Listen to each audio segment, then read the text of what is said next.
Fibonacci sequence.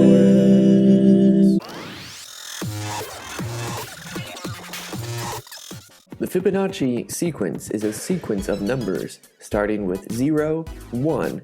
All of the next numbers are determined by adding the previous two numbers together. Now suppose you've been asked to create a function that takes in an integer n and returns back the nth Fibonacci number.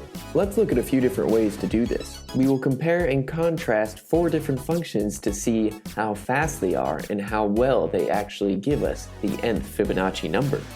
Here first we have a function called fib_list.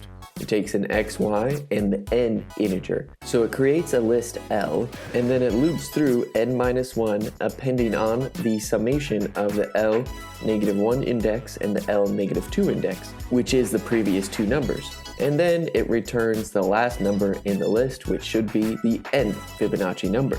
This function is called fib_rec, which stands for recursion. It also takes in x, y, and n.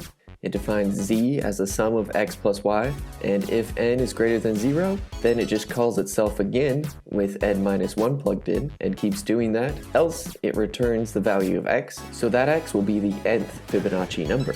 Next we have this function called fib_for. This is just a simple for loop of n-1 times, where it has z be the addition of x and y, and then it redefines x to be y and y to be z, and so that z will be, of course, the nth Fibonacci number.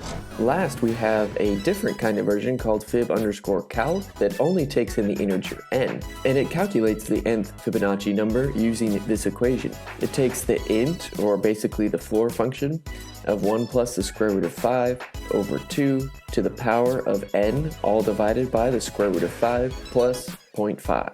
So which one of these functions is the best? Well, time is something to consider. In this plot, we see the time it takes for each one of the methods to compute. The recursion method we had is taking the longest, followed by the list method, and then in nearly a tie is the calculation directly and the for loop calculation. But notice we're only stopping at the 70th Fibonacci number, and that's because the direct calculation starts to break down after that due to round-off error. So although it's pretty fast, it doesn't do much past 70 iterations. On this graph, we're doing over 3,000 iterations, but we have eliminated the direct calculation one. So now it's just the list against the for loop against the recursion. And again, the recursion is taking the longest amount of time.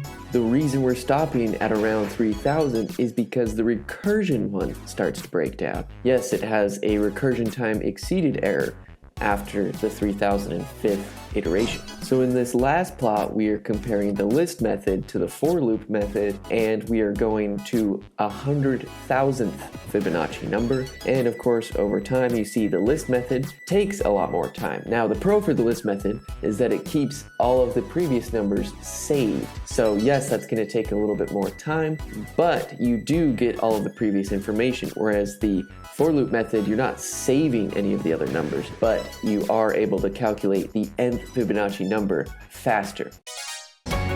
Congratulations, you made it to the end of the video. If you haven't already, please click subscribe and check out some of the other content on the channel.